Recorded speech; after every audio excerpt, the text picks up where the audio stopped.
Good morning बच्चों।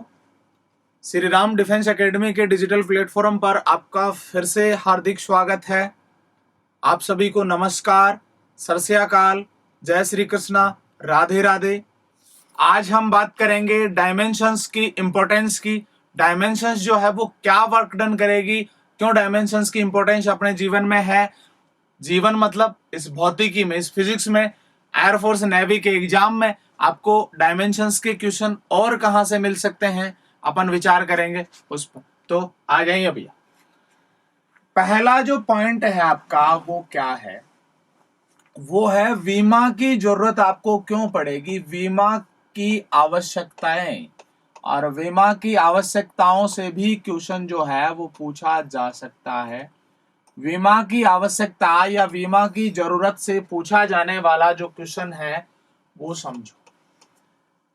आप लोगों ने देखा होगा कुछ इक्वेशंस होते हैं, यानी कुछ समीकरण होते हैं, वो समीकरण सही है या समीकरण गलत है, ये बात आपको सिखाती है बीमा। डायमेंशन आपको ये सिखाती है कि समीकरण सही होगा या गलत होगा। मतलब बीमा के द्वारा अपन समीकरण के सही या गलत की पहचान कर सकते हैं। कैसे करेंगे मेरे भाई? देखो, जैसे कि मेरे पास एक समीकरण है, a बराबर b प्लस सी बराबर e plus D plus F. ये मेरे पास कोई समीकरण है जिसमें लिखा हुआ है a is equal to B plus C is equal to C plus D plus F. इसके सही होने का प्रमाण, ये सही कैसे है या गलत है, इसका प्रमाण जो है वो आपको डायमेंशन सिखाती है। कैसे सिखाती है? आप बात करेंगे किसके? ए की बीमा की। ए की बीमा बराबर होगी किसके? बी की बीमा के। बी की बीमा बराबर होगी किसके? सी की बीमा के। और बराबर होगी किसके? ई की बीमा बराबर किसकी बीमा? डी की डायमेंशन। और इज इक्वल टू है भाई साहब एफ की डायमेंशन। बच्चा समझना, यदि किसी समीकरण में जितने पद हैं उन सब पदों की डायमेंशन क्या होनी चाहिए? समान होनी चाहिए। यदि ऐसा है तो इसका मतलब वो समीकरण क्या है आपका? सही है, अदरवाइज समीकरण सही नहीं है। जैसे मेरे पास एक समीकरण है P is equal to Q plus R. आपको देखा कि P की विमा जो है वो बराबर है किसकी विमा के? Q की विमा के। परंतु Q की विमा जो है वो बराबर नहीं है किसकी विमा के? R की विमा के बराबर नहीं है। इसका मतलब ये समीकरण जो है वो क्या नहीं है? ये समीकरण सही नहीं है। मतलब क्या है? किसी इक्वेशंस के, किसी समीकरण की सत्यता की जांच के लिए डायमेंशंस को काम में लिया जाता है। और इस टाइप से अब अपन एक क्वेश्चन उठाते हैं और चेक करते हैं कि वो सही इक्वेशन है या गलत इक्वेशन है। आपके सामने एक इक्वेशन रखी मैंने, आपके सामने एक इक्वेशन रखी। इक्वेशन क्या है? v square is equal to U square plus 2as। v square is equal to U square plus 2as। आपको क्या करवा रहा है? आपको सही या गलत पूछ रहा है। ये इक्वेशन सही है या क्या है? गलत है। इसका आंसर आपको कैसे मिलेगा? इसका क्वेश्चन कैसे मिलेगा? इसका क्वेश्चन मिलेगा, आपको 4 इक्वेशन दी होंगी, पूछेगा कि कौन सी सही है और कौन सी गलत है। तो आप जो गलत होगी उसको छांट लेंगे या जो सही होगी उसको छांट लेंगे। कैसे करेंगे? आप डायमेंशंस देखे भाई साहब। v की डायमेंशन वेग, और वेग की डायमेंशन क्या होती है? m0 l1 t-1। अपन लोगों ने प्राप्त की थी किसकी डायमेंशन? वेग की डायमेंशन। इसके अलावा दूसरा क्या है आपके पास? त्वरण है। त्वरण की डायमेंशन m0 l1 t-2 होती है। एक है आपके पास s का मतलब विस्थापन, विस्थापन का मतलब लंबाई, विस्थापन के डायमेंशन होती है l1। पुट कर देंगे भाई साहब सीधा। पहला है आपके पास dimension of v square, v square है तो जो ये वाले डायमेंशन है इसका स्क्वायर करेंगे, मतलब क्या कर देंगे अपन लोग, अपन कर देंगे L2t-2। ये डायमेंशन किसकी बन गई, v स्क्वायर। ये बराबर होनी चाहिए किसके, u स्क्वायर की डायमेंशन की। u भी वेग ही है तो u की डायमेंशन भी क्या होगी, सेम ही होगी मेरे भाई। u की डायमेंशन भी सेम ही होगी, क्या हो गई, L2t-2। तीसरा जो पद है आपका वो है क्या, 2as। इनकी डायमेंशन भी क्या होनी चाहिए, इक्वल। 2 क्या है, न्यूमेरिक वैल्यू है, संख्यात्मक मान की कोई विमा नहीं होती, यानी कि 2 को तो आप छोड़ दें और a और s की डायमेंशन आप लिख लें। तो तीसरा a की डायमेंशन अपन ने पढ़ी है, क्या होती है भाई साहब, m1 सॉरी m0, 0 को तो छोड़ ही दो, इस वाले पद को तो छोड़ ही दो, सीधा ये वाला लिखो L1t-2। ये तो किसकी हो गई, ये तो हो गई a की, गुणा में आपको s विस्थापन की L1 होती है, गुणा किया तो क्या हो गया L2t-2। देखो देखो, ये डायमेंशन ये डायमेंशन ये डायमेंशन तीनों क्या है, इक्वल है। इसका मतलब भाई साहब ये जो आपका क्वेश्चन है ये सही है, यानी कि आपकी इक्वेशन क्या है, सही इक्वेशन। समझ में आया नहीं आया बात, एक बार फिर देखो। आपको कोई इक्वेशन देगा, एग्जामिनर आपको इक्वेशन देगा और उसकी सत्यता की पहचान कराएगा, तो आप क्या करेंगे, आप जितने पद हैं सब पदों की डायमेंशंस को इक्वल करेंगे। समझ गए बात को। आपके नेवी में या एयरफोर्स में यदि क्वेश्चन पूछेगा तो वो क्या करवाएगा, वो आपको 4 इक्वेशन देगा, पूछेगा कि निम्न में से कौन सही है या कौन गलत है, तो आप सीधा डायमेंशंस उनकी फाइंड करें और सीधा लिख दें कि भैया ये गलत है और ये सही है। दूसरा इसका चलते हैं question.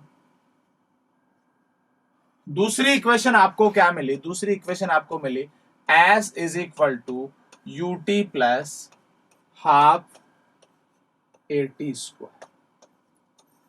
s is equal to ut plus half at square. समझे बात को। अब ये सही है या गलत है इसकी पहचान करने के लिए सीधी इनकी अपन क्या करेंगे, विमाएं लिखेंगे, सीधी अपन इनकी डायमेंशंस का निर्माण करेंगे। पहले मैंने s की विमा लिखी भैया जी, ये लो s की विमा क्या होती है, L1 होती है, लिख दी। ut, u की विमा, u यानी वेग, विमा होती है L1t-1। t की विमा होती है T1, लिख दिया। प्लस को भी बराबर में लिखेंगे, चाहे प्लस हो चाहे बराबर हो, दोनों को एज इट इज लिखेंगे। मैंने लिख दिया क्या, हाफ। नंबर की डायमेंशन होती है क्या, नहीं होती। ए की डायमेंशन होती है, ए की डायमेंशन होती है L1t-2 और इनटू में टी स्क्वायर है तो टी स्क्वायर की डायमेंशन क्या होगी, T2 होगी। इक्विवेलेंट करो, देखे भैया जी, ये हो गई L1 इज इक्वल टू, ये क्या हो गई, देखोगे इधर L1 है, T एक प्लस है एक माइनस है, तो ये हो गई क्या आपकी फिर से L1 और थर्ड में भी दिस एंड दिस कैंसिल और थर्ड में भी L1। इसका मतलब ये क्या है भाई साहब, ये सही है। समझ में आई बात। इसका नेक्स्ट टाइप कंसेप्टिव क्वेश्चन उठाते हैं। क्वेश्चन क्या है, देखो आपको क्वेश्चन ये गिवन है, क्वेश्चन आपको गिवन है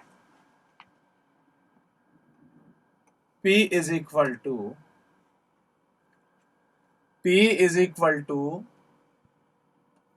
mv, P is equal to mv। आपको पूछा गया है कि ये सही है या गलत है, तो आप क्या करेंगे, सीधा डायमेंशन लिखेंगे और सही गलत का ध्यान करेंगे। देखो जी कैसे करोगे,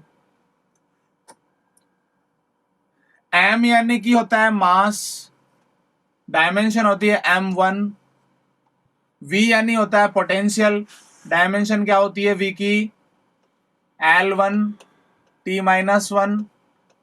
सीधा पुट कर दो, p की डायमेंशन क्या हो जाएगी, m1 L1t-1 और p यानी होता है मोमेंटम, मोमेंटम की डायमेंशन भी यही होती है। इसका मतलब ये क्या है, सही है, इसमें कोई डिफरेंस नहीं। समझ में आई बात? इसके अलावा की बात करते हैं। इसके अलावा देखो आपको क्या पूछा जा सकता है।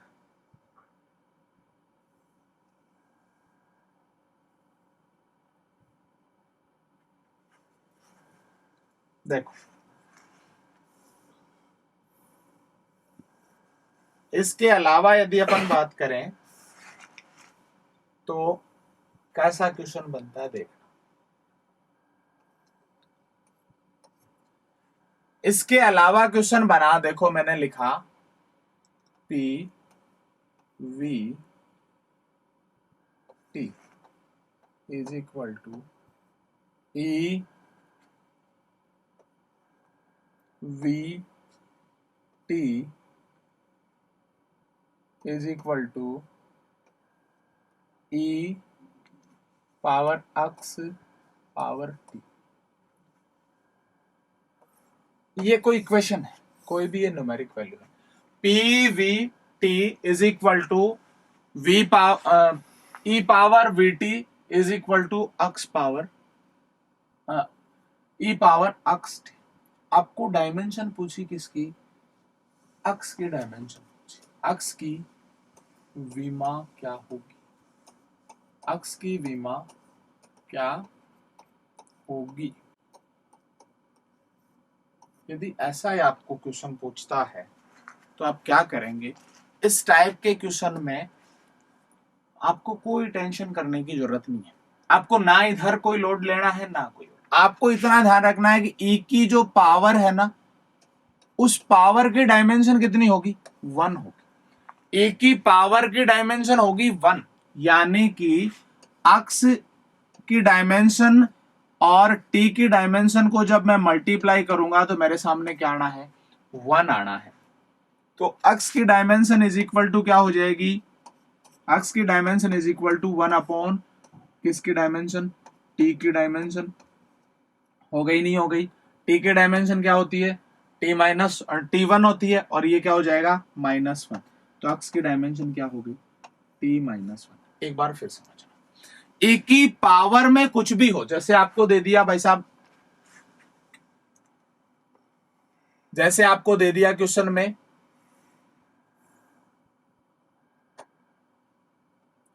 आपको दे दिया ए की पावर एक्स वी और टी। एक्स वी और टी, वी क्या है? वेग है। टी क्या है? टाइम है। और एक्स की डायमेंशन आपको पूछ ले तो आप इन तीनों की डायमेंशन जो ई के पावर में है, इन तीनों की डायमेंशन एक्स वी टी की डायमेंशन क्या रखोगे? 1 रखोगे, और फिर इनके डायमेंशन से डिवाइड करो दोगे, जो आपका आंसर आएगा वो ही सही आंसर होगा। बात समझ में आ गई? तो डायमेंशन का फर्स्ट टाइप का कंसेप्ट आपका होता है क्लियर। अब बात करते हैं इसके सेकंड वाले कंसेप्ट की। और सेकंड वाला कंसेप्ट क्या होता है? सेकंड वाला कंसेप्ट ये होता है कि आप विमाओं द्वारा, आप डायमेंशंस द्वारा एक मात्रक पद्धति को दूसरी मात्रक पद्धति में परिवर्तित कर सकते हैं। समझना बात को। विमा जो है वो एक मात्रक पद्धति को दूसरी मात्रक पद्धति में कन्वर्ट करने का काम करती है। वो कैसे? देखोगे। अपने पास एक मात्रक पद्धति है MKS। कौन सी मात्रक पद्धति है? MKS मात्रक पद्धति है। इस MKS मात्रक पद्धति में बल को मापते हैं किसमें? न्यूटन में। अपने पास दूसरी मात्रक पद्धति है CGS। CGS मात्रक पद्धति में बल को मापते हैं डाइन में। किसमें? डाइन में मापते हैं। आपको न्यूटन को डाइन में कन्वर्ट करना है। किसके द्वारा? डायमेंशंस के द्वारा डाइन में कन्वर्ट करना है। कैसे करेंगे देखो बस। आप क्या करेंगे? आपको मात्रक पद्धति जैसे डाइन के बारे में पता करना है तो आप डाइन के बारे में लिख दें, या न्यूटन के बारे में पता करना है तो न्यूटन के बारे में लिख दें, और सबसे पहले बल की विमा लिख दें। समझ गए बात को?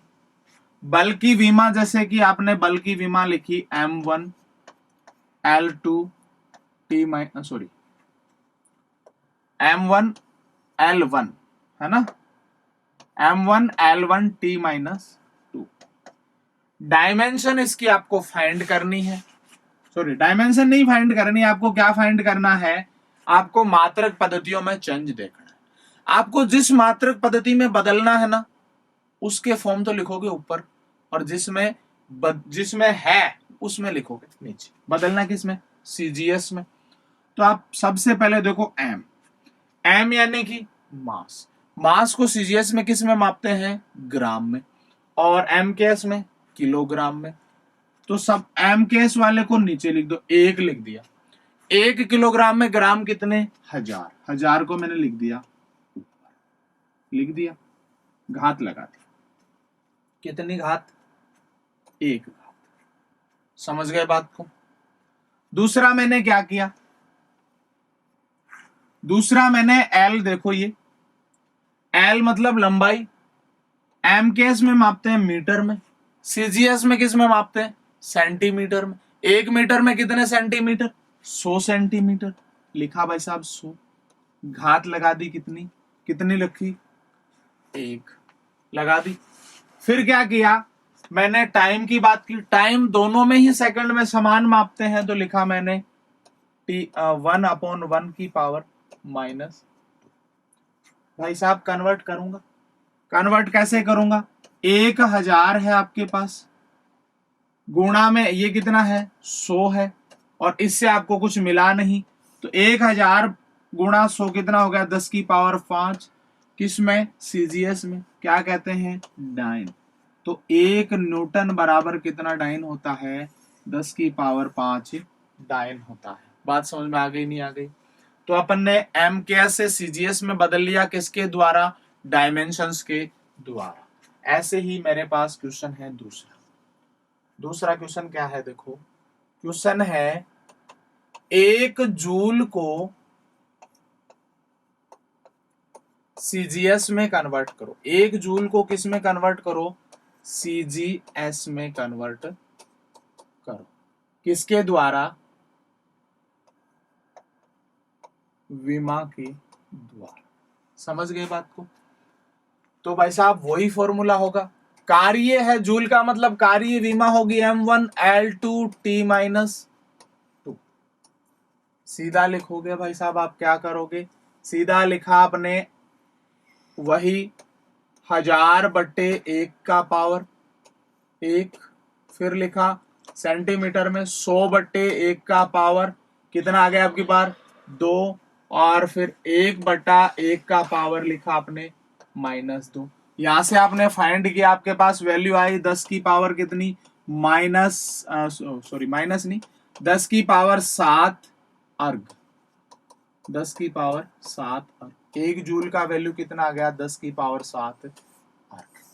अब सुनो, चाहे ये बात आपके समझ में आई और चाहे ना आई, इससे कोई किसी का भला नहीं होने वाला। मैंने आपको जो पहला कंसेप्ट बताया उससे आपका क्वेश्चन पूछा जा सकता है, इससे कोई क्वेश्चन नहीं आएगा। इससे केवल क्वेश्चन ये पूछा जा सकता है कि जो भौतिक राशियां होती है उनको एक मात्रक पद्धति से दूसरी मात्रक पद्धति में बदलने के लिए विमा का सहारा ले सकते हैं या नहीं ले सकते। इसके अलावा इससे कोई क्वेश्चन नहीं आने वाला एयरफोर्स और नेवी में।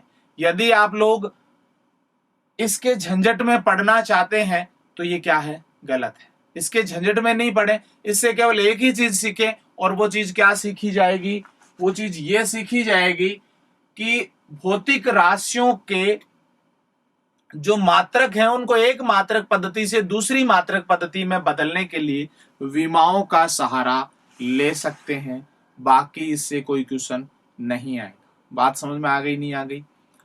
अब अपन जो नेक्स्ट लेक्चर है उस लेक्चर में अपन पढ़ेंगे दिशा के आधार पर भौतिक राशियों के प्रकार, यानी कि दिशा के आधार पर भौतिक राशियां कौन सी हैं, कितने उनके प्रकार हैं, और वहां से भी आपको एक क्वेश्चन पक्का मिलेगा।